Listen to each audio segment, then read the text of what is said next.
नमस्कार मित्रों, मैं आज़ाद राना आपके अपने YouTube परिवार लक्ष्य ई लर्निंग 100 में आप सभी का स्वागत करता हूं। मित्रों, जैसा कि आप सभी को पता होगा, हमारी संस्था यानी लक्ष्य ई लर्निंग 100 टीम के द्वारा जो है 2 बैचों का शुभारंभ किया गया है। एक यूपी टेट और दूसरा सुपर टेट। यूपी टेट और सुपर टेट बैच का जो है शुभारंभ कर दिया गया है। मित्रों, मैं आप सभी को यूपी टेट और सुपर टेट में मनोविज्ञान विषय पढ़ाऊंगा। मनोविज्ञान क्या होता है, यानी मनोविज्ञान की क्या भूमिका होती है हमारे एग्जाम में, आप सबको पता होगा। जो हमारा यूपी टेट है उसमें भी मनोविज्ञान कितने नंबर के आते हैं? 30 नंबर के आते हैं, यानी 30 क्वेश्चन आता है, 30 नंबर के आते हैं। अगर आप यूपी टेट में मनोविज्ञान अच्छे तरीके से सीख लेते हैं तो वो आपके सुपर टेट में भी काम देने वाला है। मित्रों, सुपर टेट में भी मनोविज्ञान के क्षेत्र से 30 नंबर के क्वेश्चन आते हैं। आज हम उसी मनोविज्ञान के बारे में चर्चा करेंगे, समझेंगे, जानेंगे मनोविज्ञान वास्तव में होता क्या है। सभी विद्यार्थियों का मानना है कि जो मनोविज्ञान है ये एक बहुत कठिन और जटिल विषय है, लेकिन मेरा मानना है कि यदि मनोविज्ञान को व्यवहारिक तरीके से बताया जाए, सिखाया जाए, समझाया जाए, सही तरीके व सलीके का इस्तेमाल किया जाए तो मनोविज्ञान इतना आसान विषय है कि जो है इसकी तुलना में कोई दूसरा विषय आसान हो ही नहीं सकता। तो आइए जानते हैं मनोविज्ञान के बारे में, मनोविज्ञान की क्या भूमिका है हमारे जो है एग्जाम में। आइए मित्रों देखते हैं मनोविज्ञान। आप लोग जैसा कि देख पा रहे होंगे यहाँ मनोविज्ञान लिखा गया है। तो सबसे पहले जो मनोविज्ञान से क्वेश्चन बनता है वो पहला क्वेश्चन बनता है कि भैया मनोविज्ञान की उत्पत्ति कहाँ से हुई है? मनोविज्ञान की उत्पत्ति कहाँ से हुई है? मनोविज्ञान के जनक कौन है? बहुत समस्या होती है कि जो है जनक कौन है, उत्पत्ति कहाँ से हुई है। तो आपको परेशान होने की जरूरत नहीं है। जितने भी आपके मस्तिष्क में या मानसिक रूप से जितनी भी समस्याएं चल रही होंगी, जितने भी डाउट्स आपके मन में क्रिएट हो रहे होंगे, उन सभी समस्याओं का समाधान हम इस वीडियो में करने वाले हैं। मित्रों आइए देखिए, मनोविज्ञान की जो उत्पत्ति हुई है वो किससे हुई है? दर्शन शास्त्र से हुई है। किससे हुई है? दर्शन शास्त्र से हुई है। मनोविज्ञान की उत्पत्ति दर्शन शास्त्र से हुई है। जो दर्शन शास्त्र है वो मनोविज्ञान की जननी है, ऐसा मानते हैं केलर महोदय। केलर एक मनोवैज्ञानिक है जो अरस्तु का अध्ययन करते थे। ये केलर महोदय बताते हैं, क्या बताते हैं कि दर्शन शास्त्र मनोविज्ञान की जननी है तथा अरस्तु मनोविज्ञान के जनक है। मित्रों, जब दर्शन शास्त्र से मनोविज्ञान की उत्पत्ति हुई तो हम कह सकते हैं कि दर्शन शास्त्र मनोविज्ञान की जननी है। जैसे हमारा जन्म किससे हुआ है? हमारे माता पिता से हुआ है। तो हम कह सकते हैं कि जो हमारी जननी है वो हमारी माता है। तो उसी प्रकार यहाँ भी कहा जा रहा है कि जो है मनोविज्ञान की जननी कौन है? दर्शन शास्त्र है, क्योंकि दर्शन शास्त्र से मनोविज्ञान का जन्म हुआ है। ऐसा कौन कहे? ध्यान दीजिएगा, पूछा जाएगा कि जो है दर्शन शास्त्र मनोविज्ञान की जननी है, निम्नलिखित में से कौन से मनोवैज्ञानिक कहे? तो आप लोग बिल्कुल परेशान मत होइए, वो कथन कहने वाले हैं केलर महोदय। केलर महोदय ये अरस्तु का अध्ययन करते थे। ये क्या कहे हैं? पूरा का पूरा सेंटेंस देखिए, दर्शन शास्त्र मनोविज्ञान की जननी है तथा अरस्तु मनोविज्ञान के जनक है। जबकि अगर क्वेश्चन यही थोड़ा सा घुमा दे कि वास्तविक मनोविज्ञान के जनक कौन है या आधुनिक मनोविज्ञान के जनक कौन है, तब उत्तर अलग हो जाएगा। लोग अरस्तु लगा देते हैं और कहते हैं कि हम तो यही पढ़ के गए थे, और लोग आंसर की भी जारी कर देते हैं कि हम तो यही बताए थे, यही पढ़े हैं, यही सही आंसर होगा, जबकि ऐसा नहीं होता। तो आज हम जानेंगे वास्तव में इसके वास्तविक जनक कौन है, आधुनिक मनोविज्ञान के जनक कौन है या प्राचीन मनोविज्ञान के जनक कौन है। आज सब के बारे में हम जानेंगे। मित्रों आइए देखते हैं। सबसे पहले देखेंगे कि प्राचीन मनोविज्ञान के जनक कौन है। प्राचीन मनोविज्ञान के जनक कौन है? तो प्राचीन मनोविज्ञान के जनक कौन है? अरस्तु महोदय है। कौन है? अरस्तु महोदय। ध्यान दीजिएगा, प्राचीन मनोविज्ञान के जनक अरस्तु हैं। अब क्वेश्चन पूछा जाएगा कि प्राचीन मनोविज्ञान के जनक कौन है? अरस्तु महोदय है। दूसरा क्वेश्चन इनसे क्या बनेगा कि जो है केलर महोदय के अनुसार या केलर के अनुसार जो है मनोविज्ञान के जनक कौन है? तो अरस्तु है। अब जो है हम लोग तो पढ़े हैं कि जो है मनोविज्ञान के जनक विलियम जेम्स है या विलियम वुंट है, बहुत लोग पढ़े हैं। तो यहाँ तो आप लोग देख रहे हैं कि अरस्तु बताया जा रहा है, और केलर महोदय जो एक मनोवैज्ञानिक है जो अरस्तु का अध्ययन करते थे, वो भी बताते हैं कि मनोविज्ञान के जनक कौन है, अरस्तु है। हाँ, ध्यान दीजिएगा, क्वेश्चन अगर पूछा जाए प्राचीन मनोविज्ञान के जनक अरस्तु, और केलर महोदय के अनुसार अरस्तु है। आपको पता होगा जिसके बारे में अध्ययन करेगा वो उसी की तो बड़ाई करेगा।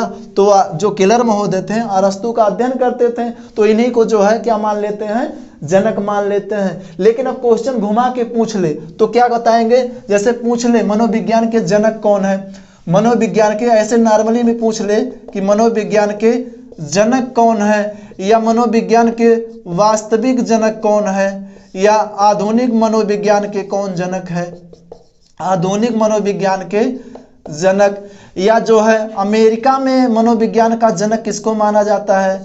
तो ध्यान दीजिए, ये चारों पॉइंट आप लोग एकदम कंठस्थ कर लीजिएगा।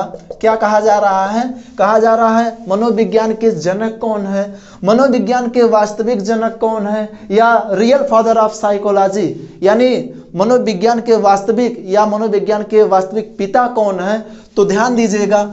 और तीसरा पॉइंट कहा जा रहा है आधुनिक मनोविज्ञान के जो है जनक कौन है, या अमेरिका में किसको मनोविज्ञान का जनक माना जाता है। तो मित्रों ध्यान दीजिए, ये चारों पॉइंट का जो आंसर होने वाला है वो होगा विलियम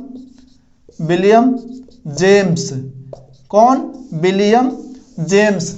अगर जनक की बात, या वास्तविक जनक, या आधुनिक मनोविज्ञान के जनक, या अमेरिका में किसको मनोविज्ञान का जनक माना जाता है, तो वो माना जाता है विलियम जेम्स को। सिर्फ एक इकलौते ऐसे मनोवैज्ञानिक हैं जो है केलर, यही सिर्फ हम मानते हैं कि अरस्तु मनोविज्ञान के जनक हैं, और प्राचीन में माना जाता था कि जो है अरस्तु मनोविज्ञान के जनक है। ये तो मनोविज्ञान की उत्पत्ति के बारे में हम लोगों ने देखा। उम्मीद करते हैं कि इतना जो है पॉइंट जितना हमने बताया आपको एकदम अच्छे तरीके से समझ में आया होगा। मित्रों, अगर इतना समझ में आया होगा तो और आगे हम चर्चा करेंगे मनोविज्ञान कैसे जो है इसका जो है निर्माण हुआ, या किस शब्दों से बना है, उन सब के बारे में हम चर्चा करेंगे। आइए देखते हैं मनोविज्ञान जो है इसका निर्माण किस प्रकार से हुआ है। तो मनोविज्ञान को आपको मनोविज्ञान पता होगा कि आप जानते होंगे कि मनोविज्ञान को अंग्रेजी में क्या कहा जाता है, मनोविज्ञान को अंग्रेजी में क्या कहा जाता है, या पूछा जाता है कभी कभी आंग्ल भाषा में मनोविज्ञान को क्या कहा जाता है। तो परेशान होने की जरूरत नहीं मित्रों, अगर आंग्ल भाषा कहे या अंग्रेजी भाषा कहे तो बात एक है, आंग्ल भाषा अंग्रेजी भाषा का मतलब एक है।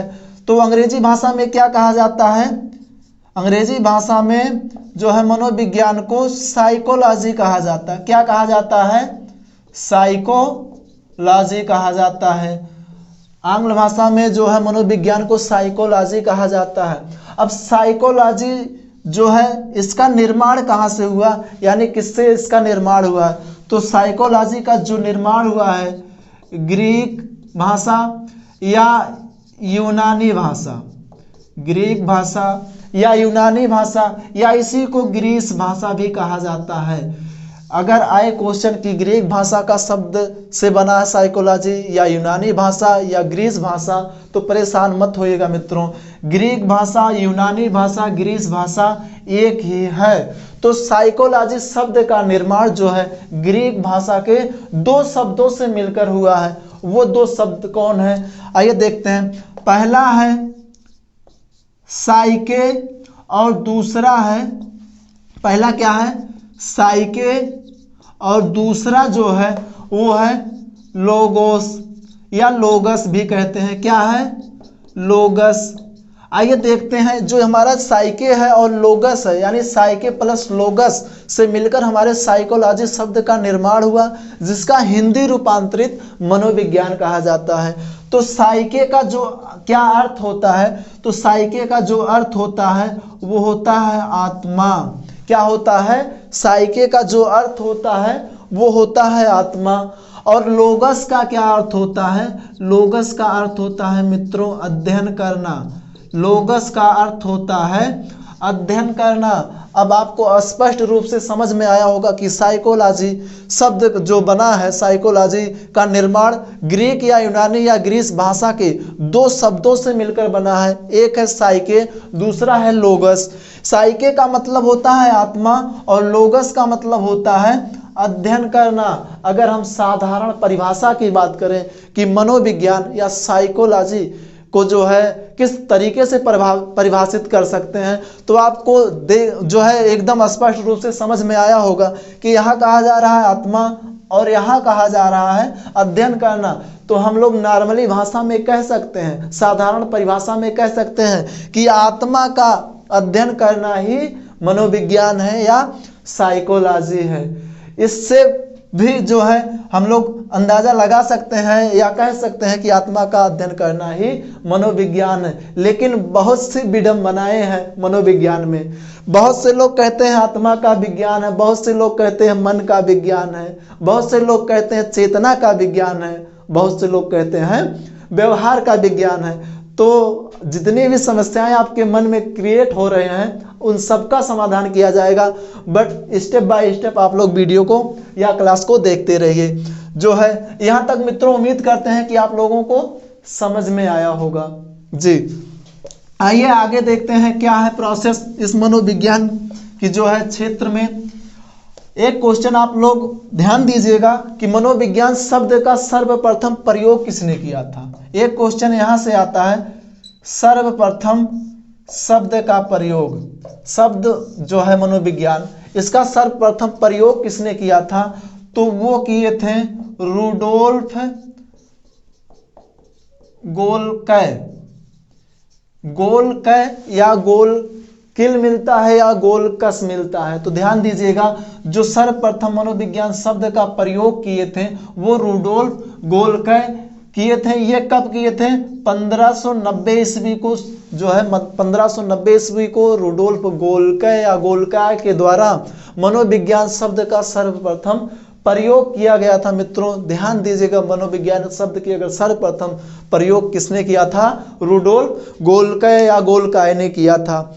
यहाँ तक उम्मीद करते हैं मित्रों आप सभी को समझ में आया होगा। आइए जानते हैं मनोविज्ञान का क्या इतिहास रहा या मनोविज्ञान का क्या विकास क्षेत्र रहा या किस प्रकार से मनोविज्ञान आगे जो है विकसित हुआ या जो है एक विकास का रूप धारण किया।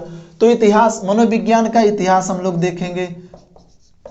मनोविज्ञान का इतिहास, मनोविज्ञान का क्या इतिहास रहा, तो मनोविज्ञान का जो इतिहास रहा, मनोविज्ञान ये 16वीं शताब्दी में, अगर इतिहास की बात करें तो जो मनोविज्ञान है ये 16वीं शताब्दी में संज्ञान में आती है।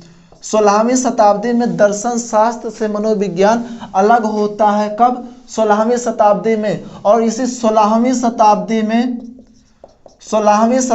में मनोविज्ञान को क्या कहा जाता है, आत्मा का विज्ञान कहा जाता है। आत्मा का विज्ञान कहा जाता है।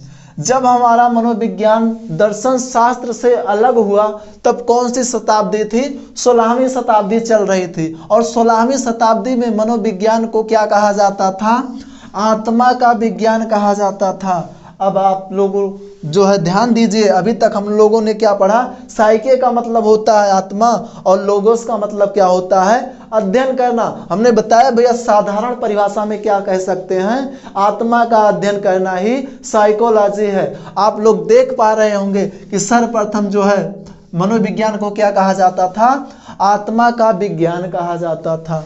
16वीं शताब्दी में आत्मा का विज्ञान कहा जाता था। लेकिन कौन कहे थे, यानी कौन कौन मानते थे कि जो है मनोविज्ञान आत्मा का विज्ञान है, तो सबसे पहले नाम आता है अरस्तु महोदय का। जो अरस्तु महोदय यानी आत्मा का विज्ञान के प्रतिपादक कह सकते हैं वो अरस्तु महोदय हैं। और कौन थे, प्लेटो थे, और तीसरे जो थे वो डेकार्टे थे। ये तीन नाम मिलता है, ध्यान दीजिएगा। आत्मा का समर्थन यानी आत्मा का विज्ञान का समर्थन करने वाले तीन लोग थे, एक अरस्तु थे, एक प्लेटो थे, एक डेकार्टे थे। ये तीन लोगों का मानना था कि जो है मनोविज्ञान आत्मा का विज्ञान है। लेकिन क्या हुआ, जब कुछ लोगों ने संज्ञान में लिया कि मनोविज्ञान आत्मा का विज्ञान कैसे हो सकता भाई, विज्ञान एक शोध और रिसर्च पर ये जो है जो है माना जाता है, जिस पर हम लोग शोध व रिसर्च कर सकते हैं, प्रयोग कर सकते हैं, वही तो विज्ञान होता है।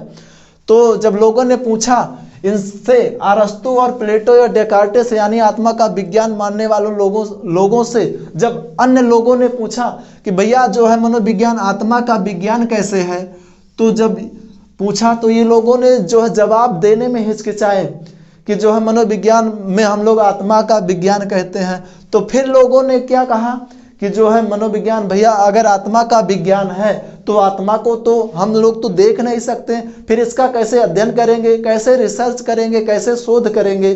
तो जो है यही इनकी आलोचना कर दी जाती है, आलोचना कर दी जाती है। आलोचना किस प्रकार से करते हैं कि जो है हमारी ज्ञान इंद्रियां, जो हमारी ज्ञान इंद्रियां हैं, ये हमारी ज्ञान इंद्रियां 5 है। आप सभी को पता होगा कि हमारी जो ज्ञान इंद्रियां हैं वो 5 हैं। कौन कौन सी हैं? एक आंख, कान, नाक, त्वचा और जीवा।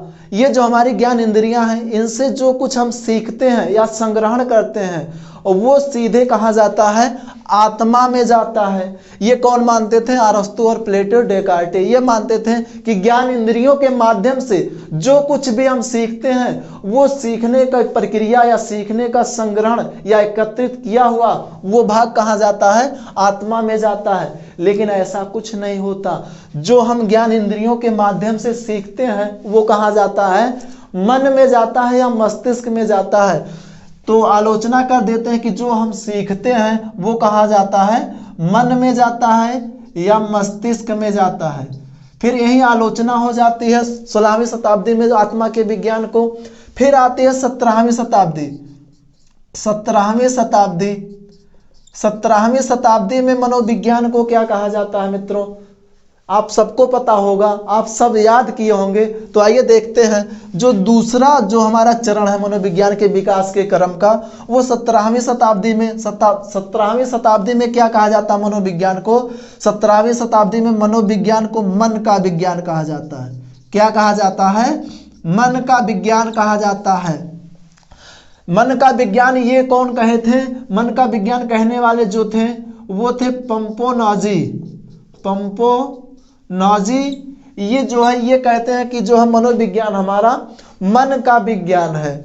तो ये पंपोनाजी या पंपोलॉजी मिलता है तो आप लोग घबराइए बिल्कुल मत। अगर पंपोनाजी आता है तभी हम लोग मान लेंगे, या पंपोलॉजी आता है तब भी हम लोग मान लेते हैं। ये पंपोनाजी जो है इटली के निवासी थे। ध्यान दीजिएगा, पूछा जाता है कि ये मनोवैज्ञानिक कहाँ के निवासी थे, तो पंपोनाजी महोदय कहाँ के निवासी थे? इटली के निवासी थे। इनको जो है क्या कहा जाता है? मध्ययुगीन मनोवैज्ञानिक कहा जाता है। जो पंपोनाजी महोदय हैं, जो मनोविज्ञान को मन का विज्ञान मानते हैं, उनको क्या माना जाता है? ये मध्ययुगीन मनोवैज्ञानिक हैं, जो कहाँ के निवासी हैं? इटली के निवासी हैं। तो विकास का जो दूसरा क्रम ये था मन का विज्ञान। फिर जब मन का विज्ञान, फिर लोगों ने सोचा भैया मन का विज्ञान कैसे हो सकता है। फिर जब इनसे क्वेश्चन किया गया, यानी पंपोनाजी से क्वेश्चन किया गया कि मनोविज्ञान मन का विज्ञान कैसे है, तो इन्होंने कहा कि जो है मन का विज्ञान है, हम लोग मनोविज्ञान में मन का अध्ययन करते हैं। फिर यही लोगों ने इनकी आलोचना कर देते हैं कि भैया जो है मन का हम अध्ययन कैसे कर सकते हैं? मन को तो हम देख नहीं सकते, लेकिन मन को भी आपके मन में क्या चल रहा है या उस किसी के मन में क्या चल रहा है हम कैसे जान सकते हैं? तो मन का भी अध्ययन नहीं किया जा सकता। अरे भाई आप ही लोग, आप जितने विद्यार्थी देख रहे हैं, आप क्या सोच रहे हैं या कोई दूसरा कैसे बता सकता है कि जो है आपके मन में क्या चल सकता है? तो इसीलिए इसकी भी आलोचना हो जाती है कि मन का विज्ञान, भैया मनोविज्ञान मन का विज्ञान नहीं है, क्योंकि किसी के मन का अध्ययन नहीं किया जा सकता मित्रों। तो यही इनकी भी आलोचना हो जाती है।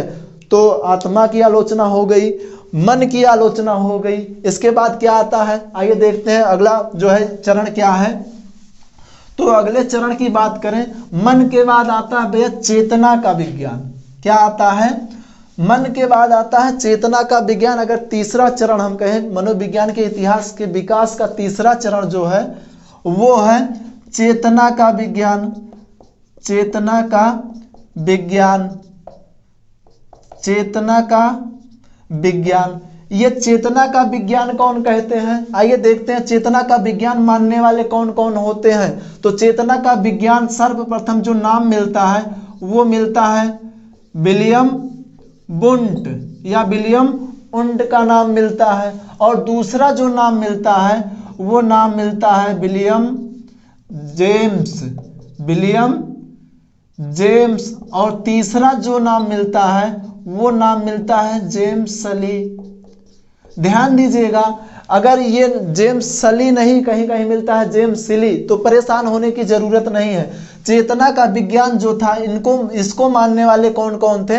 आपके विलियम वुंट थे और विलियम जेम्स थे और जेम्स सली थे। ये तीनों नाम मिलते हैं चेतना का विज्ञान मानने वाले। लेकिन जब फिर लोगों ने पूछा कि भैया चेतना का विज्ञान, मनोविज्ञान चेतना का कैसे विज्ञान होगा, तो यही एक मनोवैज्ञानिक है फ्रायड महोदय कहते हैं भैया कि मनोविज्ञान में सिर्फ चेतना का अध्ययन नहीं किया जाता। मनोविज्ञान में मन 3 अवस्थाएं में होती हैं, एक अचेतन मन, एक चेतन मन और तीसरा अर्धचेतन मन। तो हम सिर्फ चेतना का ना अध्ययन करके बल्कि तीनों मन का अध्ययन करते हैं। अचेतन मन का अध्ययन करते हैं, अर्धचेतन मन का अध्ययन करते हैं और चेतन मन का अध्ययन करते हैं। यही इनकी भी आलोचना हो जाती है, किसकी? विलियम वुंट और विलियम जेम्स और जेम्स सली की।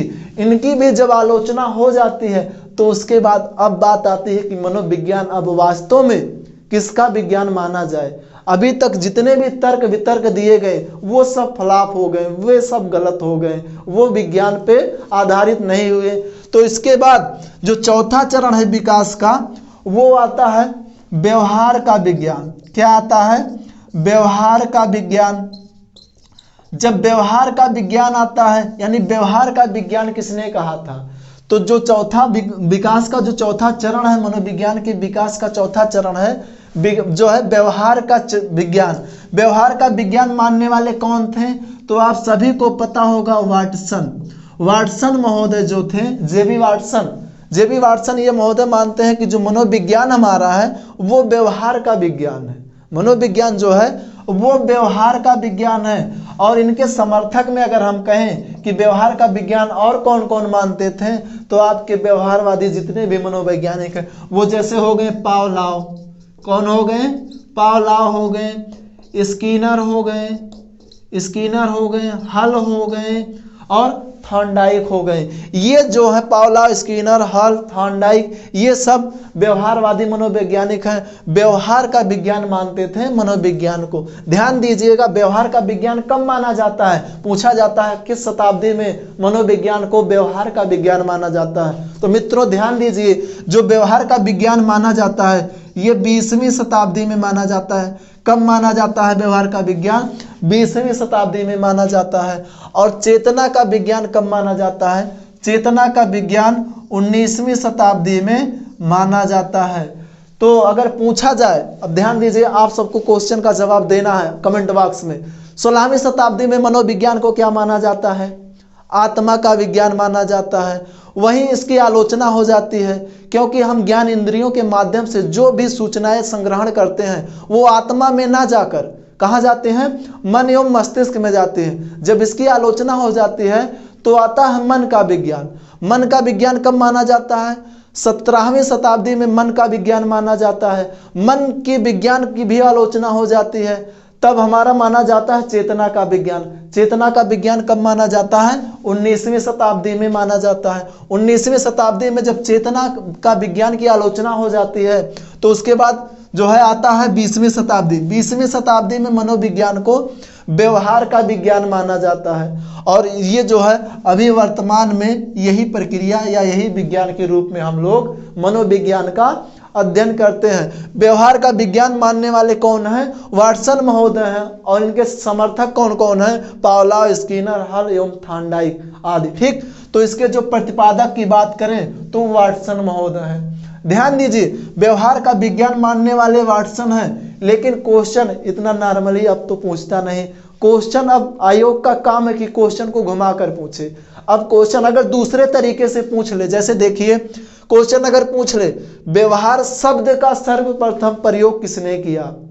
व्यवहार शब्द का सर्वप्रथम प्रयोग किसने किया? तो आइए जानते हैं। तो सब लोग गलत आंसर करके आते हैं कि वाटसन महोदय व्यवहार शब्द का सर्वप्रथम प्रयोग किए थे। ये शब्द का प्रयोग नहीं भैया, किसका प्रयोग किए थे? ये व्यवहार का विज्ञान मानते थे मनोविज्ञान को, लेकिन व्यवहार शब्द का सर्वप्रथम प्रयोग, व्यवहार शब्द का सर्वप्रथम प्रयोग किसने किया था? सर्वप्रथम प्रयोग जो किए थे वो विलियम मैकडूगल किए थे। व्यवहार शब्द का सर्वप्रथम प्रयोग विलियम मैकडूगल किए थे। विलियम मैकडूगल की एक पुस्तक थी आउटलाइन ऑफ साइकोलॉजी। इन्होंने अपनी पुस्तक आउटलाइन ऑफ साइकोलॉजी में व्यवहार शब्द का सर्वप्रथम प्रयोग किया था और अपनी ही पुस्तक में यानी आउटलाइन ऑफ साइकोलॉजी में चेतना शब्द की कड़ी आलोचना किए हैं। यहां तक भी कह दिए हैं कि हमारा दुर्भाग्य है कि जो मनोविज्ञान में चेतना जैसे शब्दों का प्रयोग किया गया। तो चेतना शब्द की कड़ी आलोचना करने वाले मनोवैज्ञानिक विलियम मैकडूगल है। इनकी पुस्तक का नाम आउटलाइन ऑफ साइकोलॉजी। और व्यवहार शब्द का सर्वप्रथम प्रयोग करने वाले कौन हैं? आपके विलियम मैकडूगल हैं, जो अपनी पुस्तक आउटलाइन ऑफ साइकोलॉजी में व्यवहार शब्द का प्रयोग किए हैं। अब दोनों में अंतर आप सबको स्पष्ट रूप से समझ में आया होगा। मित्रों, अगर आपको ये क्लास समझ में आ रही हो तो आप लाइक के माध्यम से जरूर बताएं। अगर नहीं समझ में आ रही हो तो अनलाइक कर सकते हैं, आप स्वतंत्र हैं मित्र। ठीक है, आइए देखते हैं। जब यहाँ तक हम लोगों ने देखा कि वर्तमान में हम लोग कहाँ तक मनोविज्ञान का क्रम या कहाँ तक विकास इसका चलता है, व्यवहार के विज्ञान तक चलता है। और वर्तमान में हम लोग मनोविज्ञान को व्यवहार का विज्ञान मानते हैं। 20वीं शताब्दी जो है व्यवहारवादी जो है मनोविज्ञान की शताब्दी माना जाता है। अब व्यवहारवाद के जनक कौन है? क्वेश्चन घुमाएगा। व्यवहारवाद के जनक कौन है? तो व्यवहारवाद के जनक कौन होंगे? वाटसन महोदय होंगे। और व्यवहार शब्द का सर्वप्रथम प्रयोग विलियम मैकडूगल। ये था मनोविज्ञान के इतिहास, यानी मनोविज्ञान का एक हम लोग सूक्ष्म जो है इतिहास के बारे में चर्चा किए। इतिहास के बारे में चर्चा इसलिए किया जाता है मित्रों, क्योंकि किसी भी विषय को जो है अगर हम जड़ नहीं पकड़ेंगे और सीधे पलई चढ़ सकते हैं, नहीं चढ़ सकते ना। तो इसीलिए जो है ये आधार होता है किसी भी विषय का जो है मेन भूमिका, तो उसका हम लोग अध्ययन किए।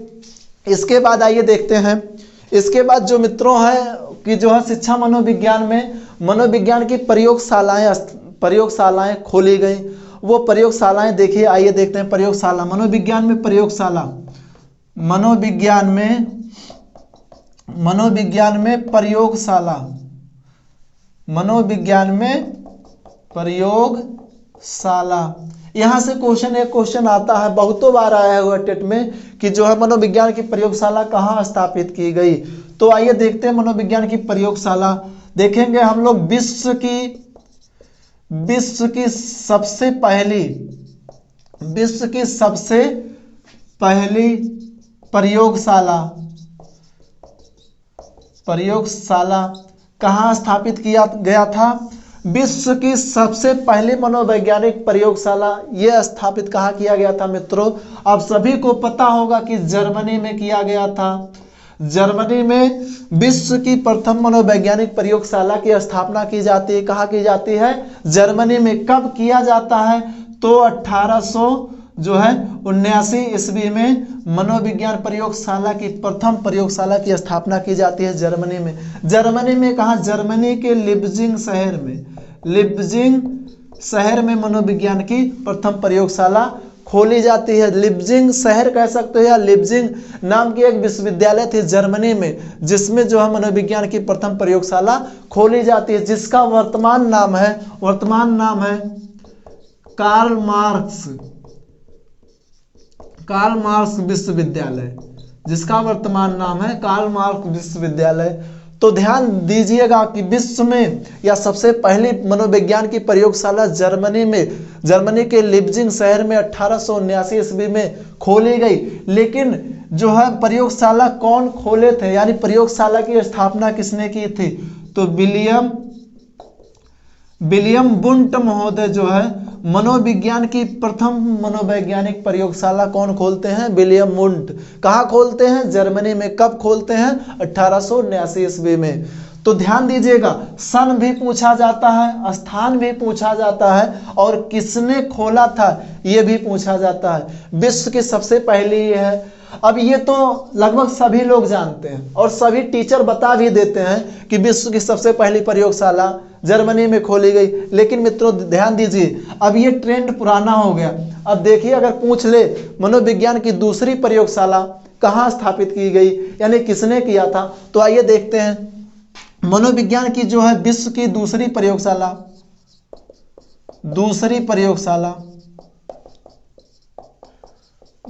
प्रयोगशाला ये कहाँ की? विश्व की। कहाँ खोली जाती है? ये खोली जाती है अमेरिका में। अमेरिका में खोली जाती है विश्व की दूसरी मनोवैज्ञानिक प्रयोगशाला। कब खोली जाती है? 1890 ईस्वी में। कौन खोलते हैं? विलियम जेम्स महोदय।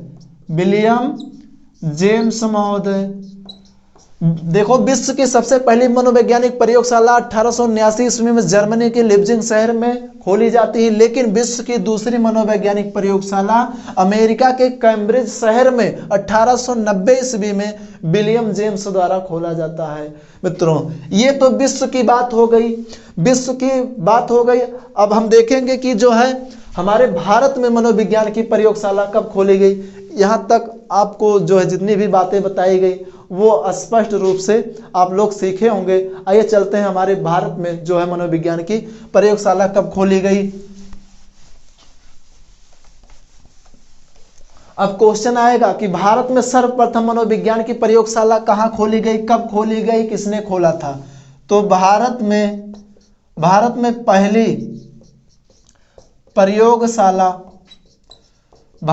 पहली प्रयोगशाला कब खोली गई?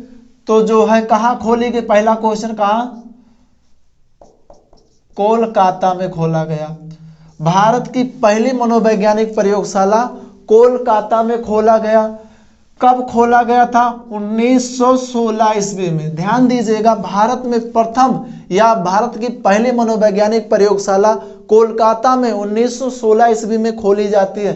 कौन खोलते हैं, यानी इस प्रयोगशाला की स्थापना कौन करते हैं? तो उनका नाम है नरेंद्रनाथ सेन गुप्ता। भारत में पहली प्रयोगशाला जो खोली जाती है मनोविज्ञान की, वो आपके कोलकाता में खोली जाती है। कब खोली जाती है? 1916 ईस्वी में खोली जाती है। और कौन खोलते हैं? नरेंद्र सेन गुप्ता खोलते हैं। ये भारत की पहली मनोवैज्ञानिक प्रयोगशाला है। मित्रों, था कि जो हम मनोविज्ञान में प्रयोगशालाएं यानी कब कहाँ स्थापित की गई। मित्रों, आज की क्लास यहीं तक। उम्मीद करते हैं कि जितने भी टॉपिक बताए गए होंगे वो आप सबको एकदम स्पष्ट व सही तरीके से समझ में आए होंगे। अगर जिन मित्रों को ये समझ में नहीं आया होगा वो कमेंट करके ज़रूर पूछेगा, उन सब की जो है समस्या का समाधान किया जाएगा। मित्रों, अगर वीडियो पसंद आया हो तो लाइक, शेयर और सब्सक्राइब जरूर करिए मित्रों, और जो है दोस्तों के साथ शेयर भी कीजिए। और जो है इसके अगली कड़ी हम लोग अगली क्लास में इसका अध्ययन करेंगे। तो आज के लिए धन्यवाद मित्रों।